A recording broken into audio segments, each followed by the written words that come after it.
He's that really dark colored chocolate.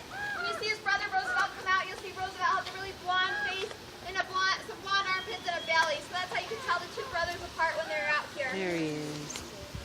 Yeah. That third bear that came out is Corum. He is our 6-year-old male from the town of Corum, Montana. That's up near Glacier National Park.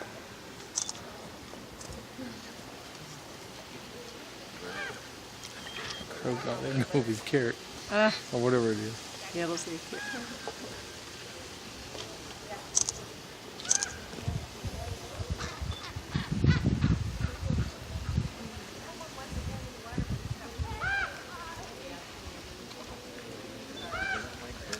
That next bear coming out is Spirit, our 18-year-old female, also up from near Glacier National Park.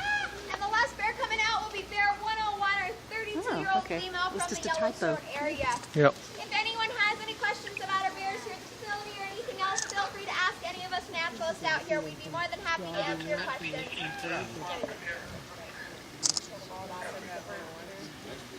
Did they ever get a bird? Not really. They'll sweat at them more annoying like flies, but they really won't exert energy to go after them. I was like, why would you? Why would you?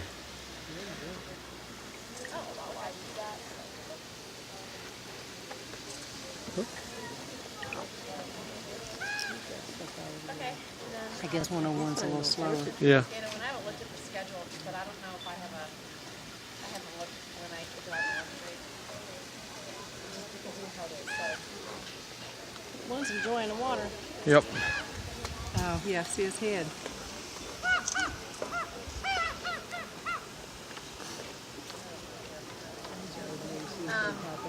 I need. Now, once Joy come out, has she? I don't know if I have a check, but the way it's going, I don't know if I was supposed to put it on 12. But if you can just give it a read. Well, you're going to lunch. Hey, number 5. Where you at? They said Sam was there. She's the old and slow one. Yeah. He's from my wife, and he's much bigger than the Yellowstone.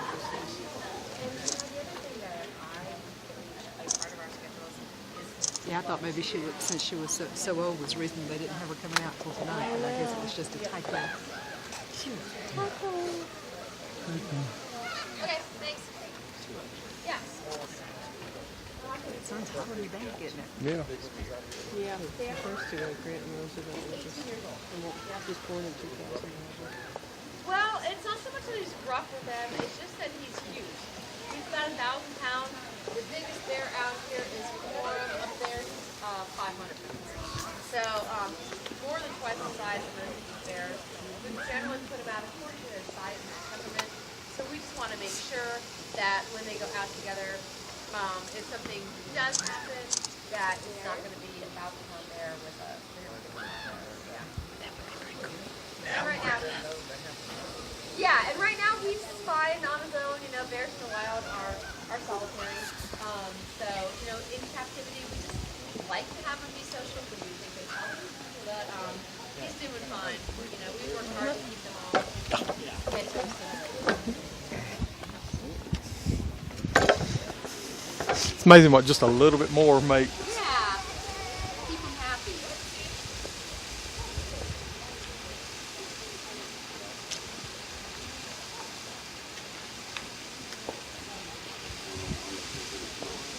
You know, she's actually not supposed to come out. That was kind of an error on his part. Yeah, there's just 4 bears out.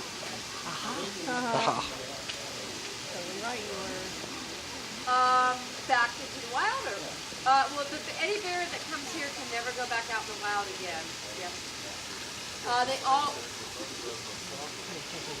all have some kind of conflict with humans. Usually getting into unsecured human food sources, or being orphaned as cubs, or a combination of the two. Yep.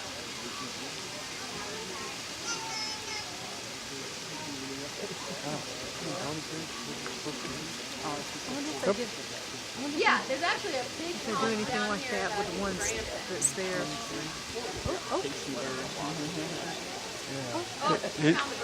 Yeah. So you can watch Spirit. There she goes. If somebody tells you grizzly bears can't climb geez. Wow. She's almost 400 pounds, by the way. Oh, she got it. Okay, so in other words, don't bother to climb a tree. Don't bother. She just saw it. She's like, hi. So all the food that's inside there, that's hers because she's the one who got it down. Okay. Yes, sir. Did you get the whole thing? I got it. I wasn't recording the whole time. I got it. Yeah. I couldn't get it. Oh, I'm sorry. Okay. Did you get the Discovery? Yes. I get it. Whoa! Up there. Oh, somebody's And then in. there's a Yeah. small pond up there. Oh, you better hurry. And this one is Wow. Already? Yeah. toad out in the wild. Yeah. Couple here, center of it. Yeah, we definitely have toads. Yeah. Yeah. Yeah. Oh, okay. The coyotes are smaller, and sorry, a raven. You know, if it has reddish color, So they were calling those ravens instead of clean. Yes. Yes. okay. Yeah. Well, I mean, it's basically the same, but yeah, it is a separate species. Yeah. We need to get a new one of those for Halloween. Yeah.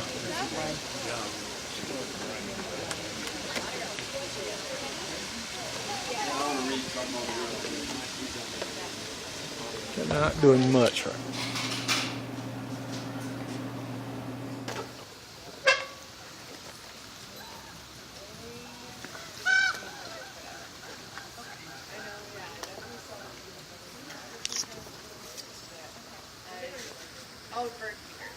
A little bit bigger than the bears you would see around here in the park and in Yellowstone. We do have 8 bears here all together at the center, but not all 8 can come outside at the same time as they are different sizes and have different temperaments. So we rotate them between 1 and 5 throughout the day. This is Nikina coming out first, and she's going to be followed by her brother Kovak momentarily. Kovak and Nikina came here to the center when they were about 6 months old. They were, their mother was unfortunately shot while raiding a free-range chicken coop in Delta Junction, Alaska. And so being so young, they couldn't have survived on their own. And so they had to be taken out of the wild at about 6 months old. A grizzly bear needs to be with its mom for at least 2 or 3 years to survive as an adult bear. So they didn't have the skills being so young. They are now 16 years old. Grizzly bears typically live to about 20 in the wild, from 30 to 35, and sometimes even older in captivity. Kovak and Nikina are from Alaska. They're from interior Alaska, so they are bigger bears than bears you would see around here, but not our largest. Our largest bear is Sam, and he was going to come out after these guys. Bears from Alaska are typically bigger than bears from the lower 48 states. And the reason behind this is bears from Alaska have more of a meat-based diet. They have king salmon that's rich in fat and protein. So over the years, their body has just been genetically modified to become bigger bears overall. So even though Kovak and Nikina did not grow up here, they're still from Alaska and still have that in their DNA to be bigger bears. So as you can see, they are foraging throughout the habitat with their extensive smell and claws to find the food that our animal keepers have just hid for them. We do this before every bear change, where our animal keepers will come inside when there are no bears and enrich the habitat. They will put down fruits, vegetables, bones, and hide it throughout the habitat under the rocks and logs, as you guys can see.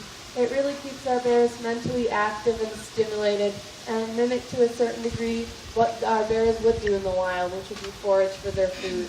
They also get different enrichments every day, such as Nikina in the back. She is finding peanut butter that our keepers have just spread all over the habitat. There's also some live rainbow trout in their pond, so they get new things every day. It does keep them mentally active. And so these guys will be out for a little while longer, but when it's time for them to go back inside and for us to wait for the other bears out, they go through that same gate in the upper left corner, and we ring a bell for the bears.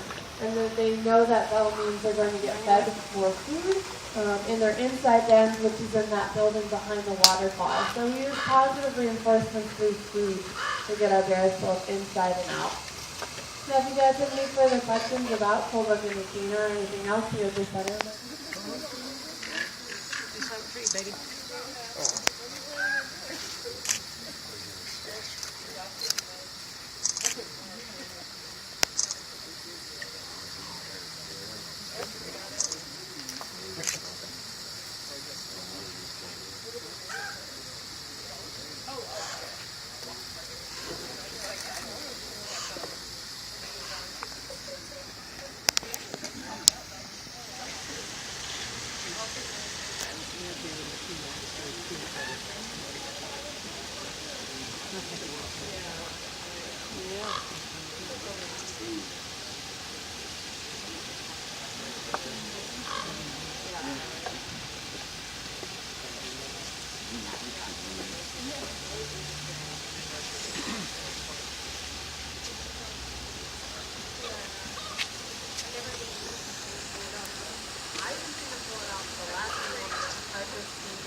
Got something?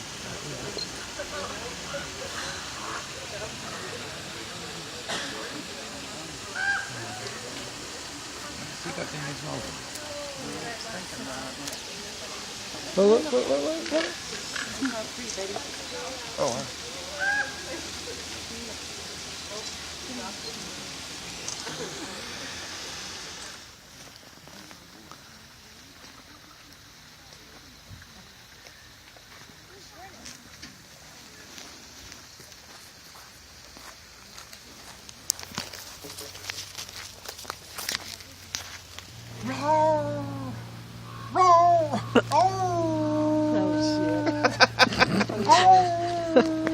You have the whole place over here in a minute. Apparently not knowing what to do. We're living at the edge of town, and they were actually hunkered down under a boat. Now the people in the town felt sorry for these little orphan bear cubs, and they started to feed them, which eventually led to them being hand-fed by humans. So of course they were aliens for the wild, both by being orphaned and then accustomed to being fed by people. So they arrived here at the center when they were about 8 months. Absolutely solitary life. But here in captivity, we generally like to have them be social if we can. If we can't, though, we'll just keep their stress level down by letting Sam come out by himself right now, and then he gets all the food for himself. All right, and if you're wondering, our bears here at the center do not hibernate because we feed them. So as long as any bear has access to food, it doesn't need to hibernate. We are open 365 days a year here, so we're here feeding the bears. All right, and if you're wondering, our bears here at the center do not hibernate because we feed them. So as long as any bear has access to food, it doesn't need to hibernate. We are open 365 days a year here, so we're here feeding the bears and the wolves and taking care of everybody. But if it's a bear in the wild, in this area, they generally hibernate from about November through March or April. But if it is a bear that lives in a warmer climate, such as a black bear in Louisiana, they don't need to hibernate because they can move around and find food easily year-round. If you folks have any questions about the bears or anything else here at the center, my name's Sarah, and I'll be right over here.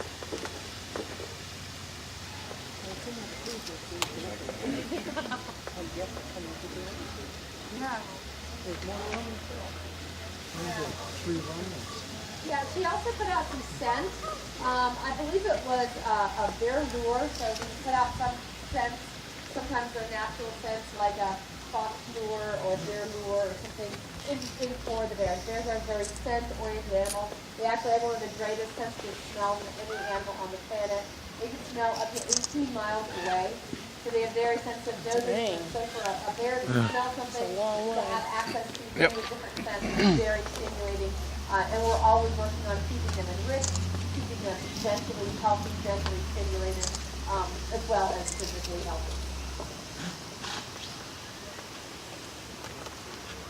What's the wild about one?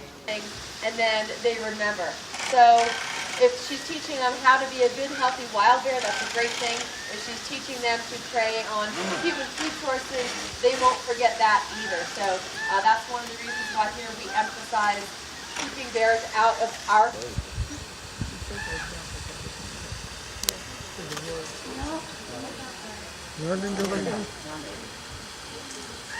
Well, yeah, the wolves have done a great reintroduction. They did really well with the reintroduction that happened almost 10 years ago. And as a species, again, they are not endangered in the world. However, they used to live. What do you think of Sam? Sounds cool. He's the biggest. And now they just live in these spots.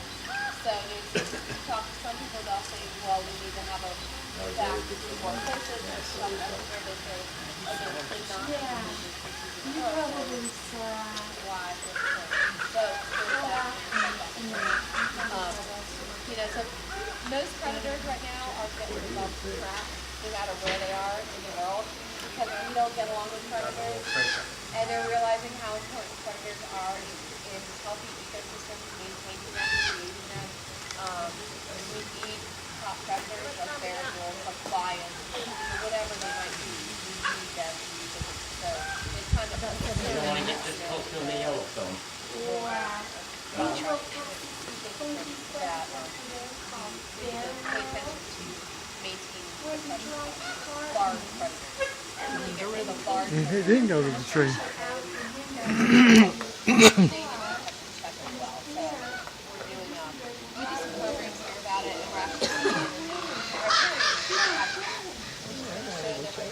What's going to happen is she's going to open that sliding door to give the wolves the chance to go inside. So the wolves actually go inside to an area where we can't see where they do eat a small portion of their diet. If all the wolves go inside and stay inside, what the animal keeper is going to do is close that sliding door and they do the second part of the program where it's called enrichment. Basically just hiding food sources and scent sources throughout the entire enclosure. So we do this process for our wolves every day. So we'll kind of see what the wolves decide if they all choose to go inside or not. I'll let you know if we'll do the second part of the program. So just to introduce you to the wolves that are up top, we have the one stretching and yawning right now is our alpha female Adara.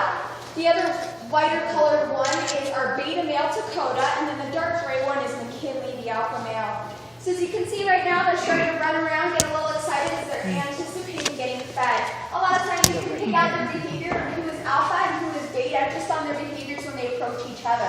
So alpha males are always very dominant in their posture, very confident. They stand ears erect, tail up, and then you'll see when the beta or the lesser ones approach him, they're always going to lower their body position, put their ears back a little bit, their tail between their legs, submitting to him. So you see when our alpha female Adara or beta male Dakota, the two white-colored ones, when they approach the gray alpha male McKinley, you'll see they will lower their body position to be lower than him. They will put their tail between their legs and their ears back, basically just respecting him as alpha. So right now, the animal keeper has opened that door, so we'll see if the wolves do decide to go in or not. I'll kind of listen to my radio and find out. And so what we do every day for our wolves is this enrichment process.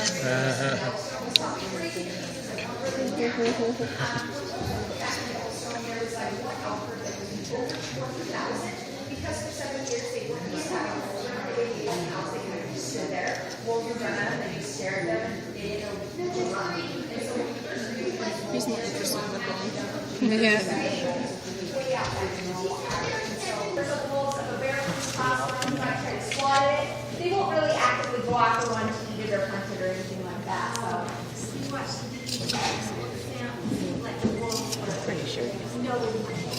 Yeah, really let him go after them. I mean, it might be an accident or something like that. But the other wolves went up against Yeah. He's been in my place. He's gonna roll. Yep, there we go. Okay.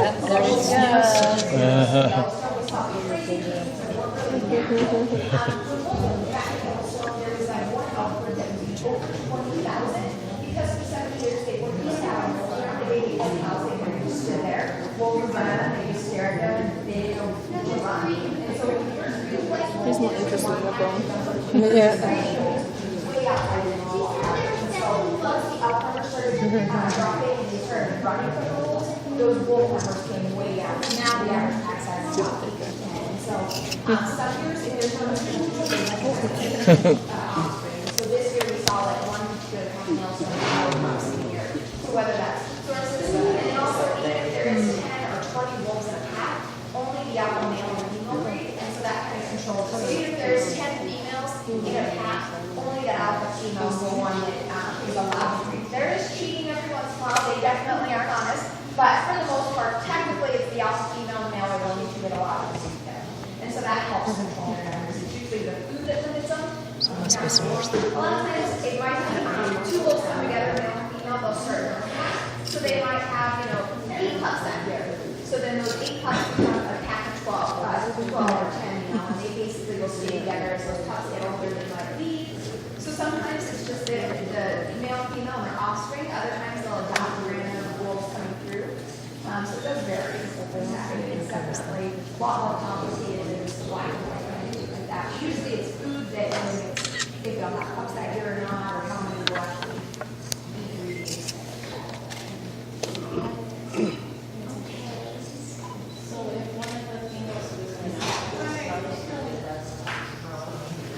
Sometimes they might, it's really weird how sometimes they are not okay with it. They will kick her out of the pack, she cheated, they will get rid of her top, push them out.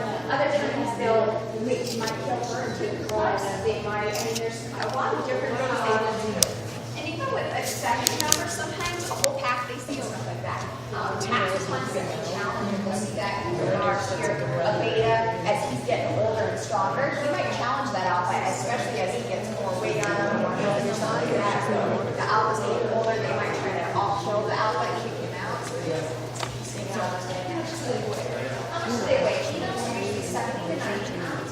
Males are about 90 to 120. Our biggest one here is the great one over here, McKinley. He's probably about 110 or 120. People assume they weigh a lot more. If you saw a dog the same size, they probably easily weigh like 150. But wolves are actually built different. They got these really long, tall legs that make them easier. And then in the wintertime, you'll see our wolves look twice as high as their fur. So the weight is actually underestimated what most people would expect for a dog, but just the way they're built. So do your wolves, Yeah, they do. Yeah, they do. Bears here at the facility or anything else, feel free to ask any of us naturalists out here. We'd be more than happy to answer your questions. Do they ever get a bird? Not really. They'll swat at them more annoying like flies, but they really won't exert energy to go after them. So why would you? Why would you? Yeah, yeah.